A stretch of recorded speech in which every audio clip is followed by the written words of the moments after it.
సాధారణంగా సుబ్రహ్మణ్యేశ్వర స్వామి వారి యొక్క చిత్తరువుని ఎవరైనా ఇలా చూశారనుకోండి, ఆయన మూర్తిని ముద్దులు మూట కట్టేస్తున్నాడండి అంటారు.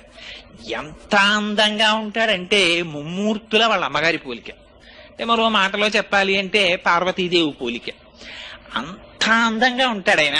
మహానుభావుడు ఆ విభూతి రేఖలు పెట్టుకుని, ఆ కుంకుమ పెట్టుకుని, ఆ చేతిలో శక్తి శూలాన్ని పట్టుకుని నిలబడితే ఆ వల్లీ దేవసేన సహిత సుబ్రహ్మణ్యేశ్వర స్వామి వారి దర్శనము చేసినంత మాత్రం చేత మనస్సు లయమైపోతుంది.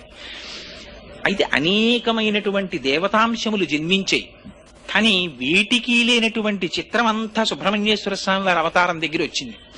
ఎందుచేత అంటే మీరు ఏ గ్రంథం తీసుకోండి, పవిత్ర గ్రంథం శ్రీమద్ రామాయణం తీసుకోండి, బాలకాండలో సుబ్రహ్మణ్యేశ్వర స్వామి వారి అవతారం చెప్తారు. భారతం తీసుకోండి, సుబ్రహ్మణ్యేశ్వర స్వామి వారి గురించి చెప్తారు. వామన పురాణం తీసుకోండి, సుబ్రహ్మణ్యేశ్వర స్వామి వారి గురించి చెప్తారు. స్కాంద పురాణం